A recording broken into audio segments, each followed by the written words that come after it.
Hello my dear students, myself Dr. Niharika welcome you all in our Padhe classes. Our Padhe classes is the platform where is so much to learn. आज हम सब पढ़ रहे हैं कक्षा 7वीं का पाठ 9 अकबर बीरबल योग कथा। यह एक चित्र कथा है। चित्र कथा अर्थात अधिक चित्रों वाली और कम शब्दों वाली ऐसी कहानी जिसको हम चित्रों के माध्यम से आसानी से समझ सकते हैं। आप तो बड़े अच्छे से जानते हैं कि अकबर के 9 रत्नों में से बीरबल सबसे बुद्धिमान थे। बीरबल और अकबर की अनेक कथाएं प्रचलित हैं। उन कथाओं में से यह एक प्रमुख कथा है। आइए पढ़ते हैं। शीतकालः अस्ति, सर्दी का समय है। सिंहासने स्थितः अकबरः, अकबर जो है वह सिंहासन पे स्थित है। तस्य पार्श्वे बीरबलः सर्वे सभासदाः च राजदरबारे उष्णानि वस्त्राणि धारित्वा तिष्ठन्ति। उनके पास सभी सभासद और राजदरबारी गरम कपड़े पहनकर उष्णानि वस्त्राणि धारित्वा अर्थात गरम कपड़े पहनकर तिष्ठन्ति बैठे हैं। एकः सभासदः विलम्बेन धावित्वा आगच्छति। एक सभासद विलंब से देरी से धावित्वा अर्थात दौड़कर वहां पर उपस्थित होता है। आप सभी जानते हैं कि राजा के दरबार में आने की एक मर्यादा होती है। यदि वहां पर कोई विलंब से आता है तो हो सकता है कि वह राजा के क्रोध का कारण बन जाए, उसे सजा भी मिल सकती है। यहाँ क्या हुआ आइए देखते हैं। अकबर पूछ रहे हैं कथम विलंबेन आगच्छसि, विलंब से देरी से क्यों आ रहे हो। दरबारी उत्तर देता है शैत्येन कंपितः अहम शनेह शनेह आगच्छम, सर्दी से कांपता हुआ मैं धीरे धीरे आ रहा हूँ, क्षमस्व, मुझे क्षमा करें। राजा कह रहे हैं उचितम अद्य तु अति शैत्यम अस्ति, तुम बिल्कुल ठीक कह रहे हो, आज तो बहुत सर्दी है। दरबारी उत्तर दे रहा है राजन शैत्यम तो अस्मभ्यम एव, सर्दी तो केवल हमारे लिए है।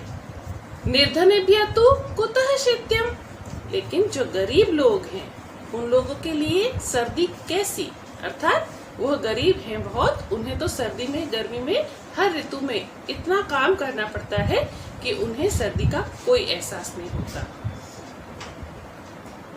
राजा इस बात से सहमत नहीं है। राजा कह रहे हैं यदि ईदृशम अस्ति तर्हि आनय कम अपि नरम यह अस्मिन् शीतकाले नद्याः जले निर्वस्त्रः संपूर्ण निशायां स्थातुं समर्थः। राजा इस बात को अग्री नहीं करते, इसलिए उन्होंने कहा कि यदि गरीबों के लिए सर्दी नहीं है, तुम कह रहे हो कि गरीब हर ऋतु में मेहनत करते हैं, तो जाओ और किसी ऐसे व्यक्ति को बुलाकर लाओ जो इस सर्दी के समय नदी के जल में निर्वस्त्र होकर, वस्त्रों को विशेष अधिक वस्त्रों को धारण नहीं करेगा, और संपूर्ण निशायाम पूरी रात्रि को स्थातुम समर्थ, खड़े रहने में समर्थ होगा। अहं तम सहस्त्र स्वर्ण मुद्राः दास्यामि, मैं उन्हें ऐसे व्यक्ति को जो पूरी रात नदी में खड़ा रहेगा, मैं उसे 1000 स्वर्ण मुद्राएं दूंगा। आम राजन अधुना एव अहम ईदृशम नरम आनेष्यामि यह जले स्थास्यति। हाँ राजा, मैं अभी ऐसे व्यक्ति को लेकर आऊंगा जो नदी में पूरी रात खड़ा रहेगा। बीरबल बड़े श्योर थे कि गरीबी के कारण कोई भी व्यक्ति अगर 1000 स्वर्ण मुद्राएं मिलेगी तो वह नदी के शीतल जल में खड़ा रहने के लिए तैयार हो जाएगा। इसीलिए उन्होंने कहा कि मुझे आपकी आज्ञा मंजूर है, मैं बहुत जल्दी आपके दरबार में ऐसा व्यक्ति उपस्थित करूंगा।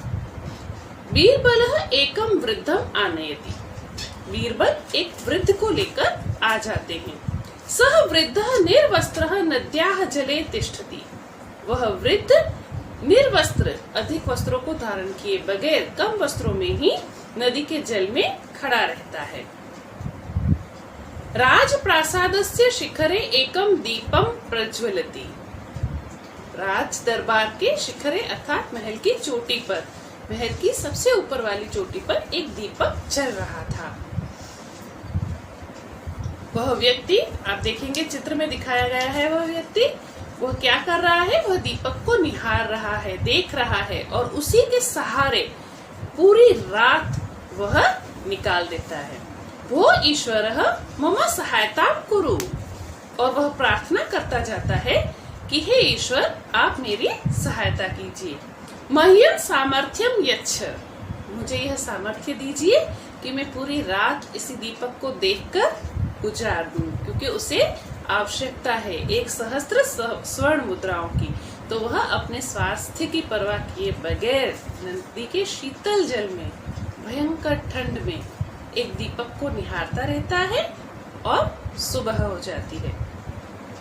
अन्येद्यो बीरबलः वृद्धेन सह दरबारे प्रविशति, अन्येद्यो अर्थात दूसरे दिन बीरबल उस वृद्ध के साथ दरबार में प्रवेश करते हैं। राजन एषः निर्धनः संपूर्ण रात्रौ जले अतिष्ठत्, हे राजा यह निर्धन जो है यह सारी रात जल में खड़ा रहा।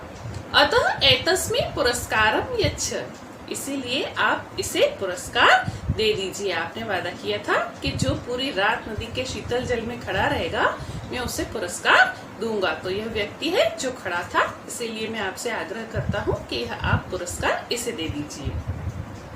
राजा ने पूछा, भो वृद्धः केन प्रकारेण त्वं शीतले जले अतिष्ठः, हे वृद्ध आप कैसे खड़े रह पाए ऐसे शीतल जल में, कोई तो राज होगा। वृद्ध ने जवाब दिया, राजप्रासादस्य शिखरे स्थितं दीपं दृष्ट्वा अहं रात्रौ जले स्थातुं समर्थः अभवत्। राजप्रासाद के, राजमहल के शिखरे अर्थात चोटी पर स्थितम दीपम दृष्ट्वा, रखे हुए दीपक को मैं देखता रहा, निहारता रहा।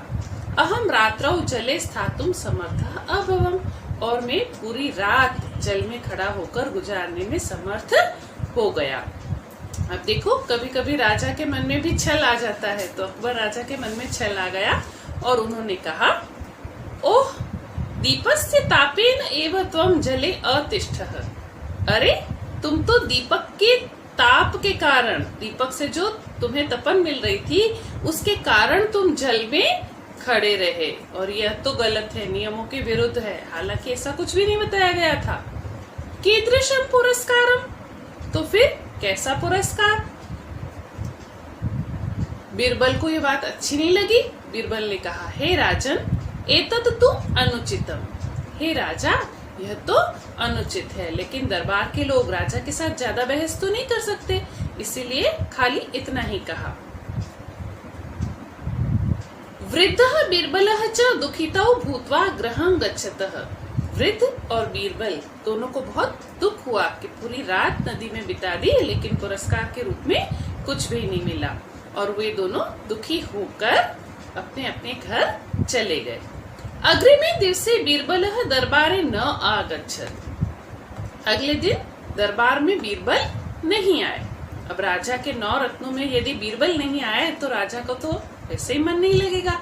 तो राजा ने पूछा, बीरबलः किमर्थं सभायां नास्ति, बीरबल सभा में क्यों नहीं है। एक दरबारी ने राजा को उत्तर दिया, तस्य संदेशम अमिलत् यत् ओदनं खादित्वा एव सह शीघ्रमेव आगमिष्यति, उसका हमें संदेश मिला है कि वह चावल खाकर जल्दी ही सभा में उपस्थित हो जाएंगे, आ जाएंगे। संध्या कालः संजात, शाम का समय हो गया। तथापि बीरबलः सभायां न आगच्छत्, फिर भी बीरबल सभा में नहीं आए। चिंतितः भूत्वा अकबरः तस्य गृहम् अगच्छत्, चिंतित होकर अकबर उसके घर चले गए। अपश्यच्च, और उन्होंने देखा, यत् बीरबलः भूमौ अग्निं प्राज्वाल्य उच्चैः आलम्बितैः पात्रैः तण्डुलान् पचति, कि बीरबल भूमौ अग्निं प्राज्वाल्य, भूमि पर अग्नि को जला रहे हैं, और उच्चैः आलम्बिते पात्रे, और ऊपर लटकाए हुए पात्र पर तण्डुलान् पचति, उसके अंदर चावलों को पका रहे हैं। अब आग और उस बर्तन का संपर्क बहुत दूर दूर है, बर्तन बहुत दूर है और आग बहुत दूर है। राजा देखते हैं और फिर बोलते हैं, त्वं किम करोषि, तुम यह क्या कर रहे हो। बीरबल जवाब दे रहे हैं, अहम तंडुलान पचामी, मैं चावलों को पका रहा हूँ। राजा ने कहा, अग्निः तु भूमौ पात्रम तु आकाशे, अग्नि को तुमने भूमि पर रखा है और पात्र को आकाश पे ऊपर दूर लटका रखा है। ओदनम कथम पक्षसी, चावल कैसे पकेंगे। बीरबल ने उत्तर दिया, यथा वृद्धः शिखरस्य दीपेन नद्यां तापम विन्दति तथैव ओदनम अपि पक्ष्यति।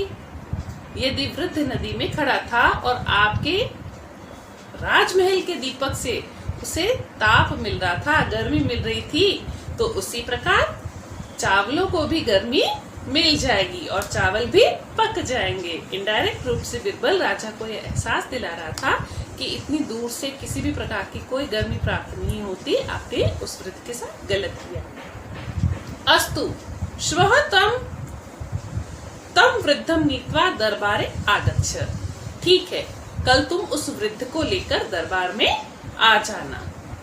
अग्रिमे दिवसे बीरबलः वृद्धेन सह दरबारे आगच्छति, अगले दिन बीरबल जो है वह वृद्ध को लेकर दरबार में आ जाते हैं।